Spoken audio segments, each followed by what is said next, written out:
की बात करता हुआ कि हम लोग शपथ देंगे, जो वादा है उसका शपथ भरेंगे। आज कोई भी पार्टी शपथ भरना नहीं चाहता और बहुत सारे उन्होंने जो फ्री और बहुत सारे जुमला लेकर के आती है, मुख्य मुद्दा से भटका देती है। हमें रोजगार, शिक्षा, स्वास्थ्य और सुरक्षा चाहिए, वहाँ से हट कर करके नफरत और जात पात और मंदिर मस्जिद की आवाज़ उठाई जाती है। आज सत्ता वही कर रही है, कहीं मॉब लिंचिंग, कहीं दंगा, तो कहीं जो है हमारे सैनिकों को मरवाया जा रहा है। तो ये सब इलेक्शन के वक्त में ही होता है। क्यों?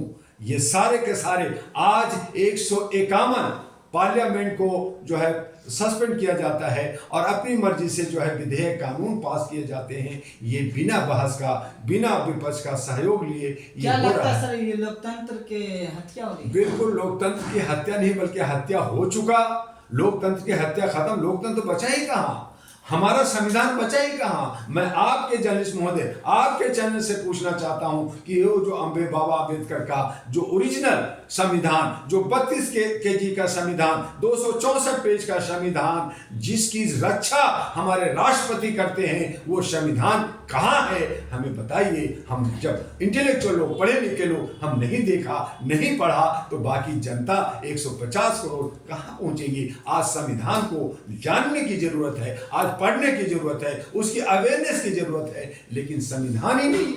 जब संविधान नहीं है तो लोकतंत्र नहीं है। इसलिए आज जरूरत है कि पार्टियां खूब बदली गई। हमेशा पार्टी, एक पार्टी आया, 2 आया, 4 आया, 10 आया, बहुत सारे 3,500 पार्टियां हैं, लेकिन इलेक्शन कमीशन जो है, जो बड़ी पार्टियां हैं, उसी को दाना देती है, उसी को सपोर्ट करती है, बाकी को वो समझती है कि ये कुछ भी नहीं है। तो इलेक्शन कमीशन कहीं ना कहीं असमानता की खाई को बढ़ाती है, जबकि उसे समानता के साथ काम करना चाहिए। इलेक्शन कमीशन एक एनजीओ है, एक स्वयंसेवी संस्था है, जिसको जो है सरकार के पक्ष में नहीं जाना चाहिए और सरकार से दूरी बना करके उसके लिए काम करना चाहिए। हम लोगों ने उस पर बहुत सारे आवाज उठाया, बहुत सारे हमने इलेक्शन कमीशन को लेटर भेजा, लेकिन उनकी कौन पे जू नहीं देगा। तब मैंने कहा कि गली गली में शोर है, इलेक्शन कमीशन चोर है, क्योंकि इलेक्शन कमीशन हमारे संविधान को नहीं बचा पा रहा है, हमारे लोकतंत्र को नहीं बचा रहा है। तो ये संवैधानिक, ये जो हमारा जो एक अथॉरिटी है, वो क्या कर रही है? आज हमने इलेक्शन कमीशन को ये लेटर भेजा था, सुप्रीम कोर्ट को लेटर भेजा था कि अगर इलेक्शन कमीशन ईवीएम की जगह बैलेट से चुनाव कराए, वोटिंग के दिन ही काउंटिंग हो, और जो पदासीन, जो पदाधिकारी हैं, जो लीडर्स हैं, वो चुनाव में ना जाएं, उनके पार्टी के लोग जाएं, उन निर्दलीय हैं तो निर्दलीय करें, वो हो, और चेहरा और नाम पे वोट हो, ना कि जो है किसी चुनाव चिन्ह पे हो। क्योंकि चुनाव चिन्ह पे क्या होता है कि बड़ी पार्टियां अपने चुनाव चिन्ह का 10 साल 20 साल से प्रचार करती है, और एक इंडिपेंडेंट और रजिस्टर्ड पार्टियां जो है उनको 8 और 10 दिन समय मिलता है, आखिरी दिन में उनको चुनाव चिन्ह मिलता है, जो जनता तक नहीं पहुंच पाती है। इसलिए चुनाव का चिन्ह जो है वो खत्म किया जाए, चेहरे और नाम पे होना चाहिए। आज समानता का अधिकार नहीं है, तो हमारे इलेक्शन कमीशन को चाहिए कि समानता का अधिकार लाएं और सत्ता पक्ष को इलेक्शन से दूर रखें। और दूसरी यह है कि जो प्रचार होती है वो इलेक्शन कमीशन को सामूहिक रूप से वो प्रचार करे, ना कि पार्टियां प्रचार करें। तो सबका प्रचार इक्वल होगी और जनता फिर उसमें से तय करेगी कि हमें किस तरह का जनप्रतिनिधि चुने। तभी हमारा ये लोकतंत्र बनेगा, बचेगा, तभी हमारा ये जो है संविधान की बचाव हो सकता है। जो खो गया है या खत्म हो गया है, हम उसको पुनः हम बचा सकते हैं। और दूसरी रहा कि पैसा कहां से आएगा। जिस तरह से पार्टियों को इलेक्ट्रो बॉन्ड से पैसा मिलता है, वो सारा इलेक्ट्रो बॉन्ड का पैसा इलेक्शन कमीशन के पास जमा होना चाहिए। और सभी पार्टियों पर जो है, जिस तरह से आप प्रॉपर्टी का बाकी का टैक्स लेते हैं, वैसे टैक्स लीजिए, उसका हिस्सा लीजिए, और इलेक्शन कमीशन वो जो है समानता के रूप से खर्च करे। तो मैं समझता हूं कि हमारा लोकतंत्र बचेगा और बहुत खूबसूरत होगा, देश विकास करेगा और हम सुख और शांति से रह सकते। सर, एक क्वेश्चन है, न्याय जो हमारा लोकतंत्र है उसकी रक्षा करना न्यायालय को होता है। उसमें बहुत सारा सुप्रीम कोर्ट का मैटर भी चल रहा है, ईवीएम को लेकर सुप्रीम कोर्ट में मैटर भी नहीं, जर्नलिस्ट महोदय, संविधान का रक्षा करना हमारे राष्ट्रपति के हाथ में है।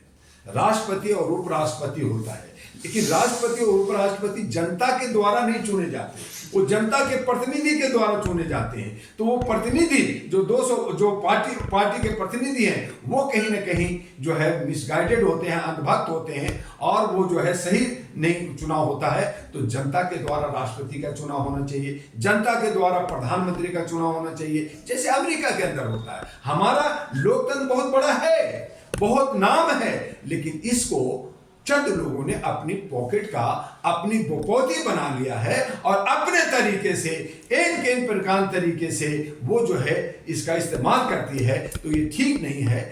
जनता का विश्वास, जनता अगर जनार्दन है, जनता अगर राजा है और जनप्रतिनिधि अगर सेवक है, चौकीदार है, तो उसको चौकीदार और सेवक की तरह जो है सेवा करनी चाहिए। आज न्यायालय भी एक एनजीओ है जो जनता के हित में नहीं काम करती है, सरकार के हिस्से में करती है। तो हम जनता जाए तो जाए कहां? न्यायालय से जनता को न्याय नहीं मिलता। कानून जो संविधान कहता है समता का अधिकार, आर्टिकल 14 से लेकर 18 तक, बोलने की व्यक्ति 19 है, आजादी का 21 है, ये बहुत सारे हमारे आर्टिकल है जिसको मान्यता नहीं मिलती, या उसको जो है हमारा फंडामेंटल राइट्स को भी धत्ता बता दिया जाता है।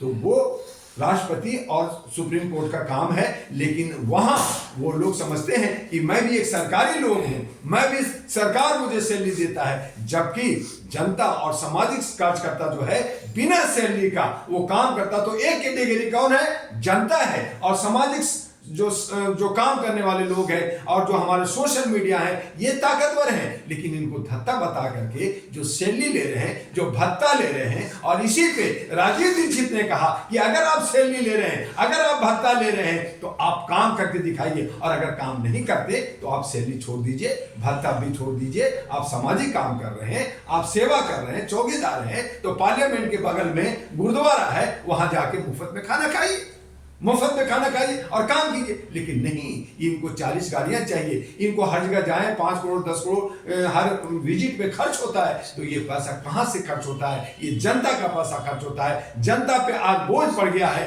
आज हमारे हर जनता पे 40 से 50 हजार का लोन चढ़ गया है। 205 लाख करोड़ का ऋण भारत के ऊपर आ गया है। और ये ऋण क्या कहता है? महंगाई बढ़ाएगा, हमारे ऊपर असमानता बढ़ेगी, हमारे पे दबाव बनेगा। जिस तरह से श्रीलंका, जिस तरह से पाकिस्तान दिवालिया हुआ, आज हम भी होंगे। हमें आज जो है गोबर और मूत्र पिलाया जा रहा है, आप 56 भोग खा रहे हो, तो कहीं ना कहीं हमारे देश को आप बेड़ागर्क ले जा रहे हो। और फिर कहते हो कि मैं महान हो रहा हूं, फिर कह रहे हो कि देश विकास कर रहा है। अरे विकास कर रहा है या विनाश कर रहा है, ये जनता देख रही है, और इसका जवाब आने वाले 2024 के लोकसभा में जनता बखूबी देगी। क्या लगता है सर, 2024 का चुनाव भी है, लोकसभा का, उससे पहले नया यात्रा भी निकाला। इससे पहले भारत जोड़ो यात्रा निकाले थे, विधानसभा 5 राज्यों में था चुनाव, उससे पहले उस समय निकाले तो क्या उसका अपना भी सीट को छोड़ने पड़े? जर्नलिस्ट महोदय, जब कांग्रेस ने 70 साल काम किया, बहुत सारी खामियां थी, तो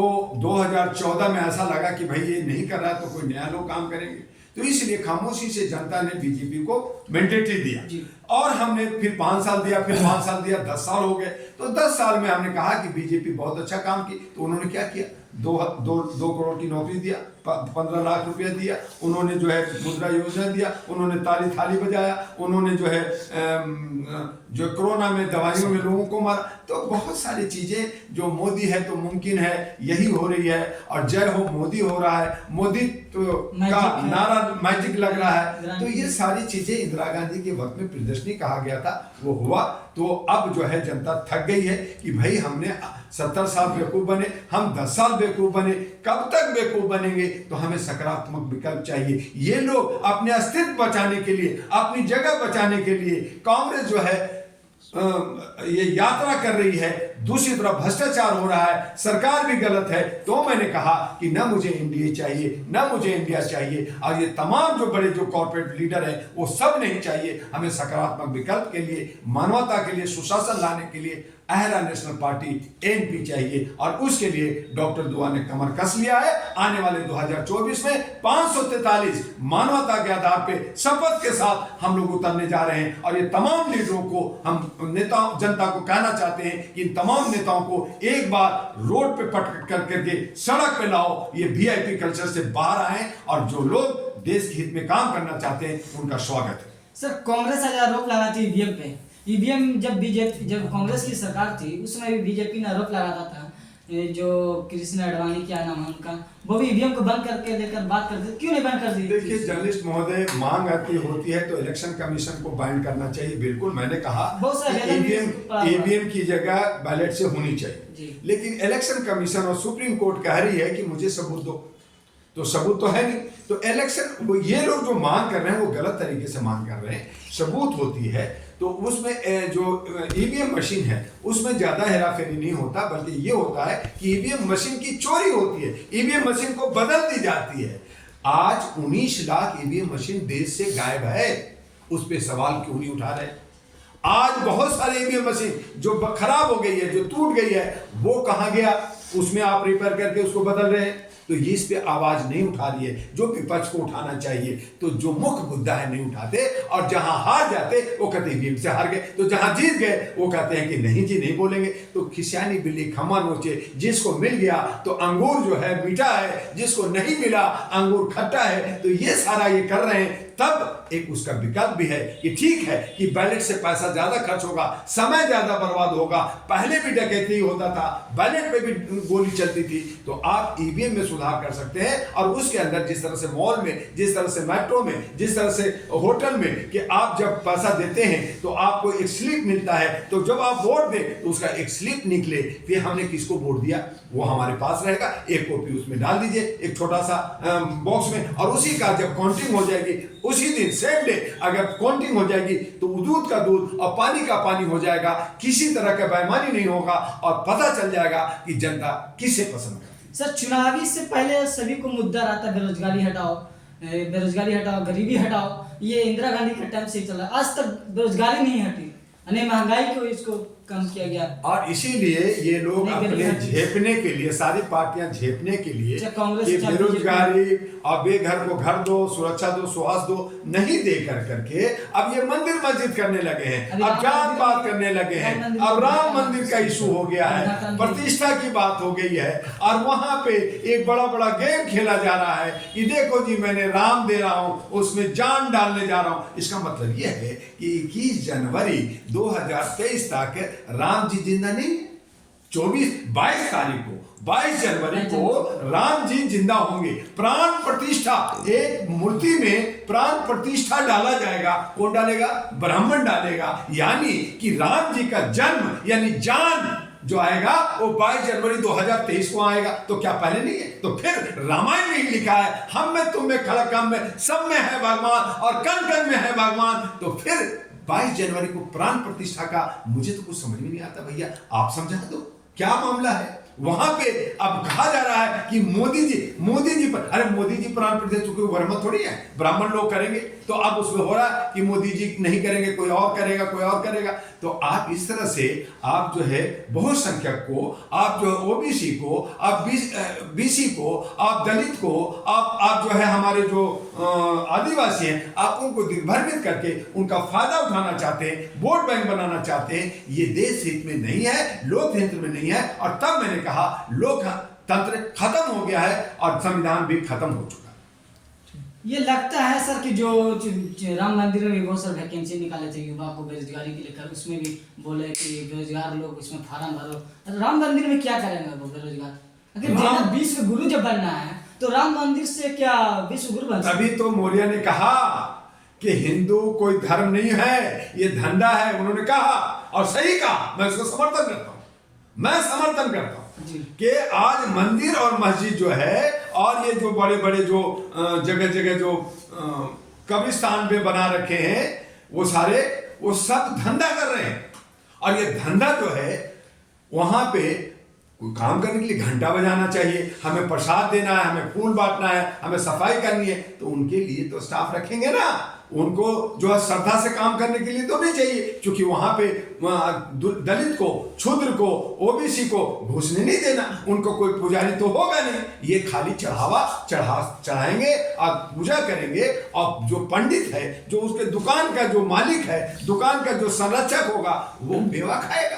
तो यही सब कुछ देश को मिलेगा क्या? 150 करोड़ को। आज मैं बहुसंख्यक जो 85% कहते हैं, आपके चैनल से मैं कहना चाहता हूं, जो मैंने आज तक किसी ने नहीं कहा, मैं कह रहा हूं कि ये जो बहुसंख्यक कहते हैं मेरा अधिकार दो, मुझे मंदिर दो, मुझे पुजारी बना दो, मेरे को सत्ता में ले जाओ, तो आप 22 जनवरी को जितने बहुसंख्यक हैं, जिनको पुजारी नहीं बनाया जा रहा, जिनको जो हक नहीं दिया जा रहा, अब मत जाओ, एक दिन ना जाओ, देखते हैं सब जा रहे, क्योंकि वोट चाहिए, सबको वहां जाएंगे, दलित शोषित जाकर के चढ़ावा चढ़ाएंगे, जय हो करेंगे, और जो है लाखों करोड़ों का जो है दीपक जलाएंगे, घी जलाएंगे, जो घरों में बच्चों को, औरतों को घी नहीं मिलता, लेकिन वहां खूब घी जलाए जाएंगे। तो ये सब अंधविश्वास, अंधभक्ति हमारे तरफ, गरीबी की तरफ ले जाता है। और ये बहुसंख्यक टाई टाई करते हैं, कौवे की तरह टाई टाई करते हैं, तोते की तरह, तो इनको हक नहीं मिलता।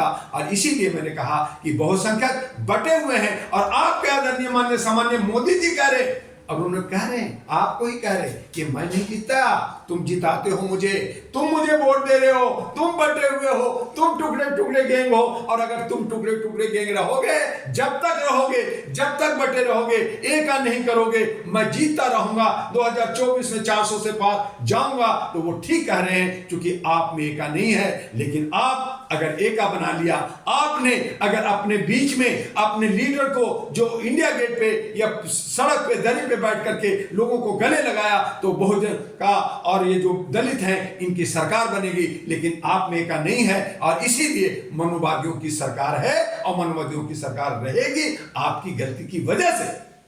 तो ये लगता है विश्व गुरु बनने का कोई जो सपना देख रहा हमारे मोदी जी, विश्व गुरु बन सकता है?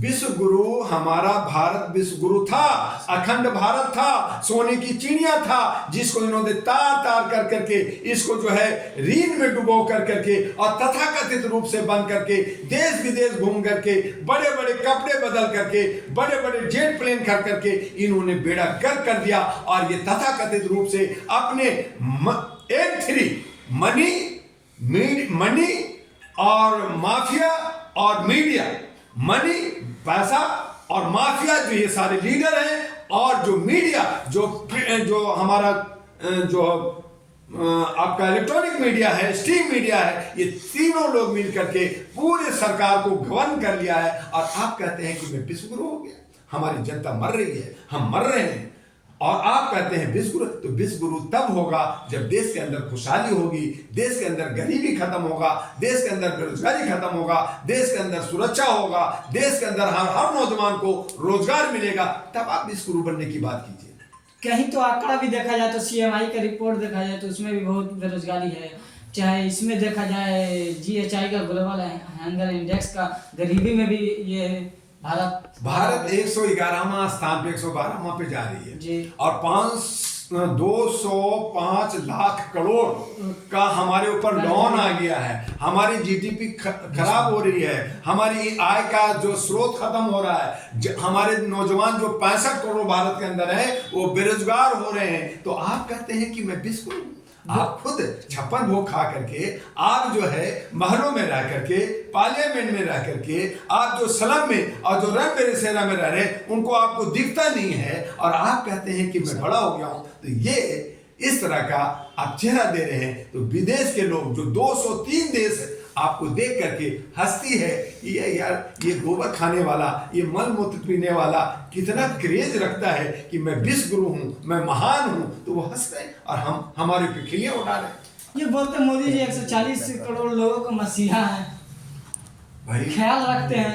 चालीस महोदय पहले इंदिरा गांधी भी मसीहा थी, प्रियदर्शनी थी, विश्व में बहुत ज्यादा नाम था, लेकिन एक बिहारी जयप्रकाश ने चैलेंज किया, कांग्रेस हारा और इंदिरा गांधी को जेल भी भेजा, इमरजेंसी लगा। आज जो स्थिति है इमरजेंसी से कम है क्या? 150 सांसद संसद से बाहर है, जिन पे करोड़ों रुपए खर्च होता है, जिनको हम लोग चुन के भेजते हैं, आज वो जंतर मंतर पे घूम रहा है। तो ये जो है आप मसीहा की बात कर रहे हैं, तो मसीहा उनके हैं जो अंधभक्त के हैं, मसीहा उनके हैं जो जयचंद लोग हैं देश के अंदर, जो हमारे तमाम, चाहे वो मुसलमान हो या हिंदू हो या किसी भी जात के संप्रदाय के लोग हों, जो जयचंद हैं, जो अंधभक्त हैं, जो बचा हुआ थाली में से चाट के खाने वाले लोग हैं, जो देशभक्त नहीं है, वो लोग जो है मोदी है तो मुमकिन है, मोदी की बात कर रहे हैं और उनको जो है महान बना रहे हैं, भगवान भी बना दे, उनकी मूर्ति भी लगा के पूजा कर दे, कोई उसमें उत्पत्ति नहीं है। ये कल हो सकता है कि मोदी जी की मूर्ति भी लगेगी, उसमें जो है आरती भी उतारी जाएगी। हमारे साथ तमाम ऐसे बात करने के लिए दुआ जी थे। आपका क्या रहे वीडियो में कमेंट बॉक्स में जरूर लिखें। Thank you.